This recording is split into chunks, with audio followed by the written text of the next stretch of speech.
when Timothy Shinholster kissed his wife Helen goodbye that morning. He had no way of knowing that the rumours of cutbacks at Luxton Pharmaceuticals would include his position. He also had no way of knowing what such unfortunate luck could lead him to. The gravity of the situation hit him as he placed the cardboard box of his personal items in the trunk of his Volvo. No matter how much they loved each other, he wasn't sure how he and his wife could get past a bump like this. They were already 3 months behind on the mortgage, and Tim could just imagine the foreclosure notice coming in the mail. He wasn't normally a drinker, but he had to find a place to clear his head and think of a way to break the bad news to Helen. So he made his way to a bar he drove by every day on his way to work. The smoke that hung in the air made him gag a bit, but Tim made his way to the bar. He took a seat on the worn leather-topped stool and leaned his elbows on the bar with a sigh. The bartender approached and asked him what he'd have. He just asked for whiskey on the rocks, trying to keep it simple. Within a few moments, ice clinked amidst the liquor and was placed in front of him. It only took a couple of drinks to loosen him up, and his problems began to flow from him like a faucet. The bartender only half paid attention, not wanting to seem completely rude. Tim just kept going, asking rhetorical questions of the few patrons that happened to be in attendance. He received no answers. Suddenly, he felt a hand come to rest on his shoulder as a stranger took a seat next to him. The man seemed middle-aged, but well-kept.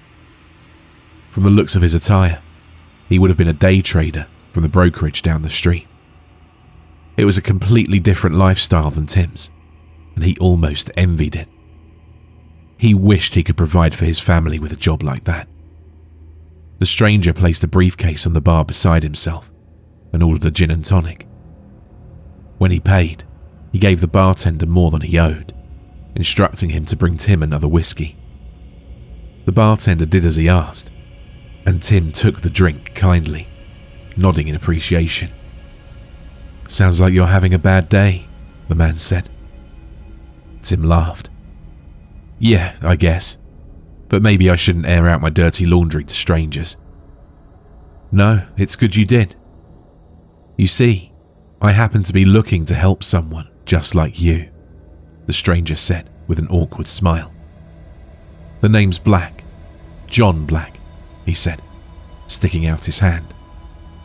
Tim took hold of the man's hand and shook. "Tim, and how do you intend to do that?"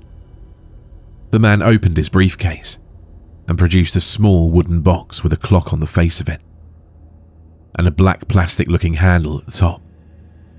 The trinket was placed on the bar between them before the briefcase was closed and placed on the floor beside the man's stool. He began with a sales pitch that reminded Tim of a used car salesman. The stranger attempted to convince Tim that the box could change his life completely with a simple turn of the handle. Tim was unable to hold back the laughter, assuming this had to be some sort of prank, and began searching the room for the hidden camera. "You must be pulling my leg," Tim said, still chuckling. The man seemed slightly aggrieved, his foot tapping beneath him. "No, not at all. Just make your request, turn the handle, and you'll see." Tim picked up the box, examining it closer. The clock was turning, but in the wrong direction. He even joked with Mr. Black about it being busted. The man didn't laugh at this. He just kept tapping his foot on the floor. Tim tried to turn the handle at the top, but nothing happened. He looked at the man, slightly confused, and feeling like someone was going to jump out laughing at him at any moment. "It doesn't work." "You have to make your request first," John said. "Oh, right, silly me," Tim replied, mockingly slapping his forehead. "I would like all my bad decisions to be undone." As he spoke, his hand pressed against the handle, and it twisted around within the box. As it came to a stop, he could hear a mechanism inside begin moving, and he noticed that the clock had stopped. The hands upon the clock both rolled back to land on the 12, He watched as the clock began turning the right direction, just as any clock would, but the time being completely off. Tim examined the other sides of the box and noticed no way to reset the timepiece. While he was looking down, Mr. Black had collected his briefcase and had started towards the exit. When Tim noticed this out of the corner of his eye, he stepped towards the man. "Wait," he called out. "What about your box?" John turned back and gave another curious smile. "It's all yours now, buddy." Tim downed his drink, thinking about how the clock reset as soon as the handle was turned. Surely it had been some kind of prank, he thought, as he slid from his seat and headed for the door himself. As he exited the bar, he looked in every direction, but saw no sign of the mysterious person who'd bought him a drink. So, he simply returned to the bar, collected the strange little object, and headed out the door. He attempted to twist the handle once again, but it wouldn't move, which made him think it was broken. The dials were still turning, even though the time wasn't right, and he saw no way to set it. Once in the parking lot, Tim shoved his hand into his pocket and dug for his car keys. When he retrieved the bundle, he instantly noticed something different about all of them. He no longer had a simple turn key, but a button mechanism instead. He pressed the small silver protrusion on the side, which revealed the etchings of a vehicle key. He pressed the button to unlock whatever vehicle this was, and the lights of a silver BMW at the corner of the lot washed over him. He slowly approached the car, opening the door and looking inside. His ID badge from Luxton sat in the passenger seat. He almost began to laugh as he sat down behind the wheel, pressing the key into the ignition. The engine came to life, and he picked up his badge, noticing it now read, Senior Vice President. Laughter mixed with the blaring of his radio as Tim sped back home to tell his wife the good news. All of their financial problems had been solved by a mysterious box, he thought, as he pulled into the driveway of his meager 3-bedroom home. He rushed to the door, ready to surprise his entire family. He was thinking of things he would buy his 2 children. Brian had been wanting a new bike, and Sarah had pointed out a pair of shoes that all her friends had been getting lately. He wanted to give it all to them, and more. He was so swept up in his dream that he fumbled his keys while trying to unlock the door. When he composed himself and attempted to push the key into the door lock, he noticed it didn't fit. He knew things had been bad up until now, but not bad enough for his wife to lock him out. "Helen," he yelled while knocking on the door. "Let me in, I've got good news." After a few moments, the door unlatched and opened slowly to reveal a robust man in his pajamas. Tim stumbled back a bit at the sight at first, but stepped forward. "Who are you, and why are you in my house?" "Your house," the man mimicked. "You beat on my door and accuse me of being in your house." "Pal, I've lived here for 4 years. Lord knows I've got the mortgage to prove it." Tim took a step back. That can't be," his voice trailed off as he looked up at the house. "It can and it is, so get off my property, you freak," the man said as he slammed the door. Once back in his car, Tim pulled out his wallet and slid the driver's license from the slot that held it. The address read 1157 Monticello Avenue, apartment 631. He shook his head, unsure of what he was reading. He knew Monticello Avenue was on the other side of town. He'd watched from his office window as the well-to-do stepped from their cars and were escorted inside a large high-rise by a doorman. His fear quickly became excitement as he started the car again and headed towards the highway. He began imagining what his new home might look like, and only approaching the building snapped him from that dream. Tim stared up at the endless floors above him as the man at the door greeted him and opened the door. He entered the expansive lobby, where he was welcomed again by the front desk clerk. His feet quickly made way for the elevator, and he pressed the button for the 6th floor. As the doors opened, he stepped out and looked in every direction before seeing a sign on the wall that indicated the direction of his apartment. He took a left and read each intricate number on each beautiful door. When he came to a stop at the one marked 631, he paused for a moment, looking through his keys. He had no idea which one would unlock it, and after a few failed attempts, he simply knocked on his own door. After a few moments, the door pulled open, revealing a very beautiful tan-skinned woman with flowing dark hair. Tim's jaw dropped in awe at the sight, and he hoped this wasn't one of his wife's friends. "Did you lose your key again, Tim?" the woman questioned. Yeah, I guess," he fumbled with his words. She took his hand gently and pulled him inside. "Well, get in here, silly," before kissing him on the cheek. Tim had no words. She acted as if they were a couple, but he'd never met this woman before. "I love how after a year together, you can still look at me like that," she smiled, while pressing her lips against his. She exited the room and returned with a glass of scotch, handing it to him before returning to the kitchen. A wonderful aroma erupted from the room, and when he asked what was for dinner, she simply told him to finish his drink and get comfortable. With a wink, she promised she'd reveal the surprise soon enough. He placed the box on the living room coffee table and paced the room, his hands running across the furnishings, still feeling as though he were dreaming. The ice clanked each time he took a drink, and soon he'd emptied the glass.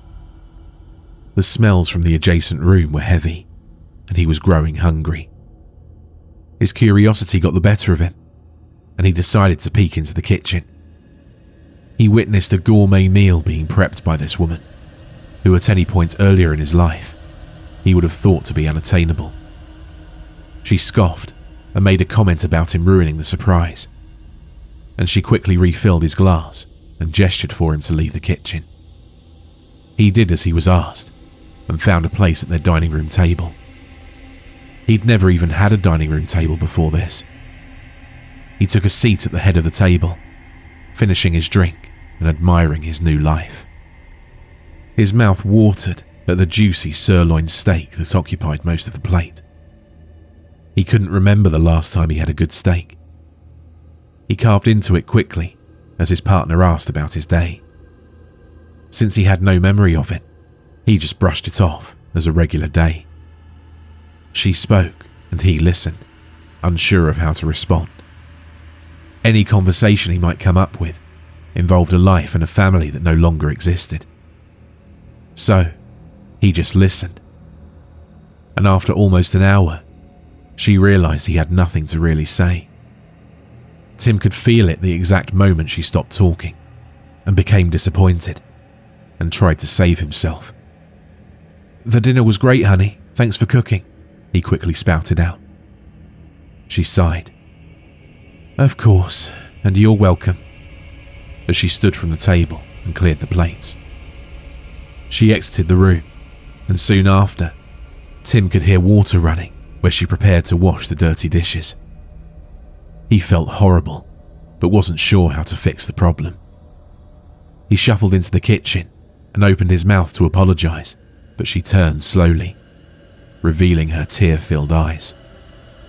Her makeup had smeared across her face during her fit of sobs, and when she saw him, she shook her head with a look of disgust.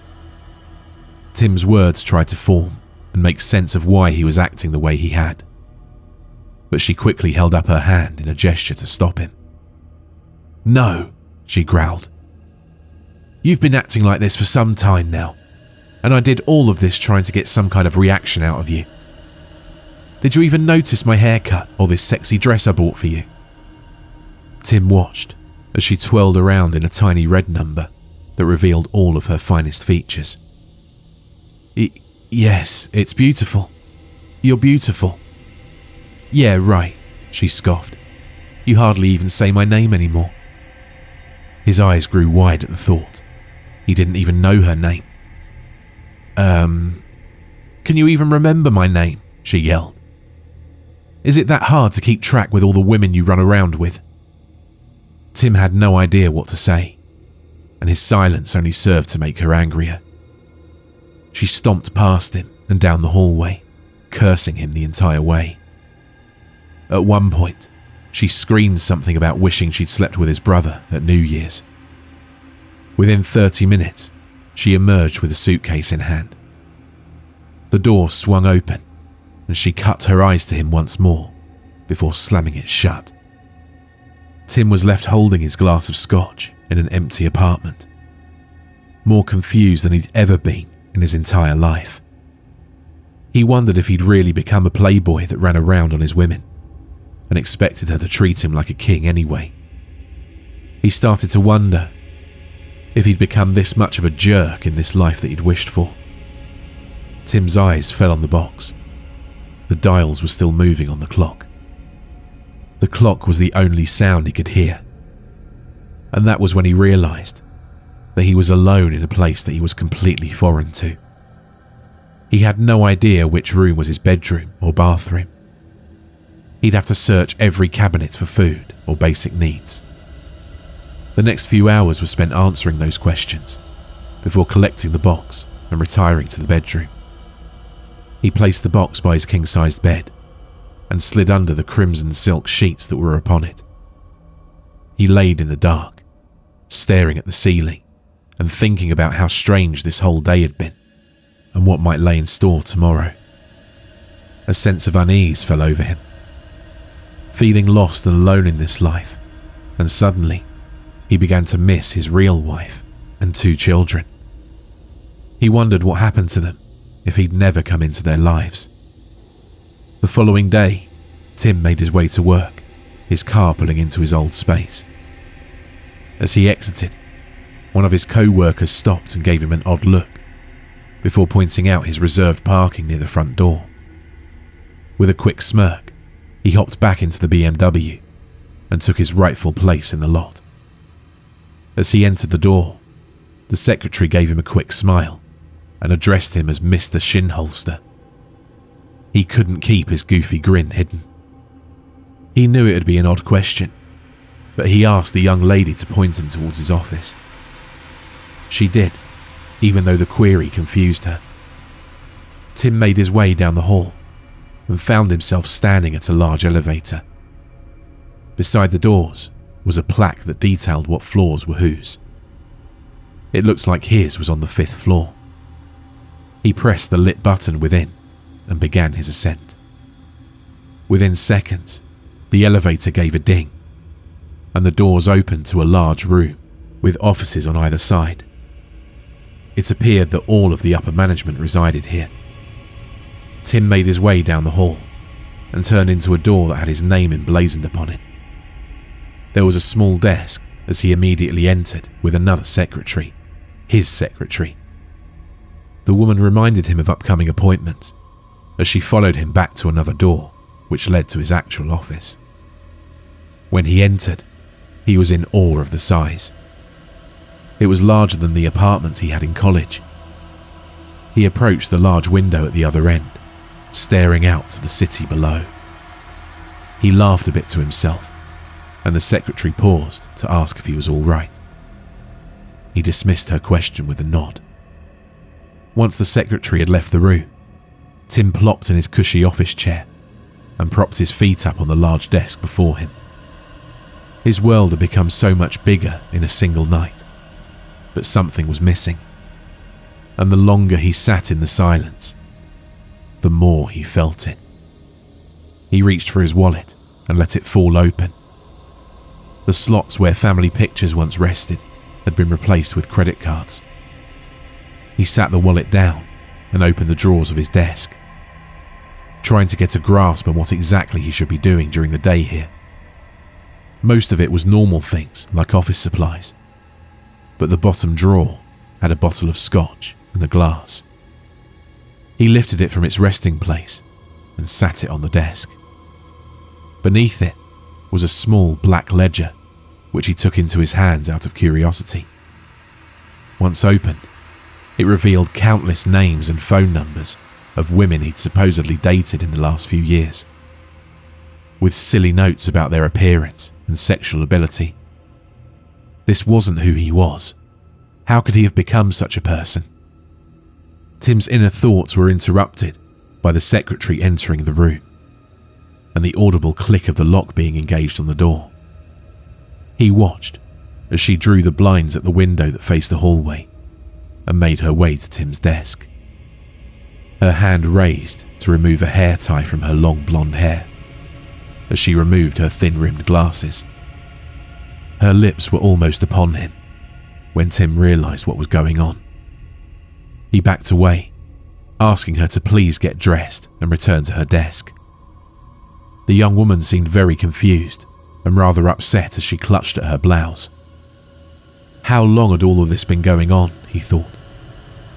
The entire day was a struggle, being lost at every task. Tim's boss suggested he go home around 5 o'clock and get some rest for the big meeting in the morning. He didn't hesitate, grabbing his coat and rushing for the elevator. He exited the building and headed towards his car, with the parking lot lights humming to life. As he fumbled with his keys, he felt someone tap him on the shoulder. Without really looking, he turned slightly, and a woman stood before him with her head hung low. She was begging for money, anything to get some food. Tim had always hated being cornered by panhandlers. So, he'd intended on just making an excuse to get out of the situation. But when he took the time to really look, he noticed who stood before him, with her hand held out for help. Despite the wrinkled features, she was hard to mistake. "Helen?" he said with disbelief. Her eyes looked to his with tears in them, but confused. "Do I know you, mister?" Tim reached out to hug her, but she leaned away. "It's me, Tim." "Sorry, I think you've mistaken me for someone else," she said, appearing to fear him. Tim shook his head. "No, I'm sorry. I frightened you," he said, before pulling out his wallet and handing her all the bills within. She stared at what had to be at least $300 and began crying. "Thank you so much." Tim watched as she ran for the corner of the building, and something in him broke. He'd been so caught up in his financial success, he'd forgotten what he'd lost. Tears formed in his eyes as he began running after Helen. When he rounded the corner, he was shocked to see Helen handing a hooded figure a large wad of the money he'd given her. In return, the man handed her a handful of bags containing what Tim could only assume was narcotics. He found himself yelling obscenities at the man, who shoved Helen aside before running away. She fell to the asphalt, dropping both the remaining money and her drugs. Tim approached, leaned down and attempted to help her up, but she slapped at his hands and screamed for him to leave her alone. That was when Tim noticed what she'd purchased. He hadn't been around that sort of thing in his life, but he'd watched enough shows about it to know what it was. Helen gathered her things and disappeared down the alley as Tim watched. He thought of all the horrible things that he'd probably caused by making that wish, and how many lives his selfishness had destroyed. He wiped at his tears as he returned to his car and simply sat in the driver's seat thinking about his mistake. It wasn't long before he whipped out of the parking lot and headed for his apartment. He didn't even bother to shut the door to his car as he bounded up the steps to his building. He was at his door in minutes and heading towards his bedroom. He grabbed the box from the nightstand and ran back to the elevator. He'd pressed the button to call it back when he noticed the janitor mopping the tile floor down the hall. The man was staring at him intently, which caused Tim to look closer. It took a minute to recognize him without his clean-cut hair and high-dollar suit. But it was Mr. Black. There was no mistaking it. Tim yelled after him as he broke into a sprint towards the janitor. The mop hit the floor as John started running as well. Tim picked up the pace, but his target bounded through the door to the stairwell. Their footsteps and Tim's pleas for Black to stop echoed through the chamber of stairs. When they reached the landing for the 3rd floor, Tim dove, shoving his shoulder into the man. Black was forced against the wall as Tim gasped for air and attempted to pin the man in place. They struggled for a moment, causing Tim to drop the box to the floor. They both stopped immediately, almost holding their breath as the wooden container collided with the floor. Tim winced at the thought of the box shattering on the tile. Black simply watched it land with a loud thud, almost as though it were a cement block instead of wood. The sound caused Tim to jump and look down at the unharmed object. "What the hell is going on, Black?" Tim screamed into the man's face. Tim yelled some more, his voice trailing off down the stairs. "Snap out of it and answer me." The man's eyes shot towards Tim. "It's the Hellbox." "The what?" Tim's voice calming and his grasp loosened. "The Hellbox. It always turns your world to hell, destroying everything in its path. And when you want out, it makes you pay for it," he snivelled, snot dripping from his nose. "Pay for it? How?" Tim quizzed. The janitor knelt down and pointed at the moving arms of the clock. "I told you it's not a clock. It doesn't tell time. It keeps track of time. The amount of time you've been here in this new world. If you want out, you have to make another wish and turn the handle. But then the clock starts counting back." Tim looked at the clock, trying to remember exactly how long he'd been here. Back to what? If you haven't found someone else to take the Hellbox before it gets back to the time it started on, then your soul will be trapped in hell. The janitor's eyes were intent on Tim's as he said this. "Hell? You mean like the whole fire and brimstone pointed-headed demon?" Tim shook his head in disbelief, not wanting to believe a word of it. No fire or devil." John paused and seemed to get lost in a memory. "When the time runs out, your new life becomes distorted. The things you change for the better will turn on you. If you got a better job, a nicer car, or more money, it would be taken from you. If you wished for a beautiful woman, she would either die or leave you. It's as though you've had the worst day of your entire life, and all of it will happen in a day." "That doesn't sound like hell to me," Tim scoffed. John grabbed Tim's shoulders and stared him dead in the eye, his body shaking. "It wouldn't be if you only had to live through it once. It plays on repeat. Each day you wake up to your worst day, again and again." "For how long?" Tim quizzed as he looked down at the object. "Until you can find someone else to take it," Mr. Black replied. Tim picked up the Hellbox and stared at it for a moment. "You did this to me," he said, before shoving the box into the janitor's hands. The man shoved it back. "Oh no, I've seen my hell," he said as he stepped backward. "I used that damn thing to wish my life back to how it was before my wife died. And I've spent the last 2 months watching her get run over by a city bus every morning on her way to market. And I won't do it another day." At that moment, Tim was shoved to the ground unaware, and the man disappeared down the stairs. The Hellbox landed firmly against his chest, forcing the air from his lungs. He struggled to regain his composure and get to his feet. The box sat ominously on the landing, as if waiting to be picked up.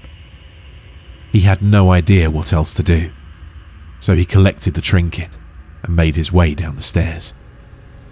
As he exited the building, he stared out into the night sky. almost as if he were listening for an answer to his problem. His concentration was broken by the sound of laughter and music. Down the street, a local club had a line of people waiting to get in. Tim looked down at the box and started walking towards the commotion. He found his way inside and waited by the bar. All he needed to find was someone with a sob story. Tim grabbed the handle and turned it, wishing for his life back, and the clock began ticking backward.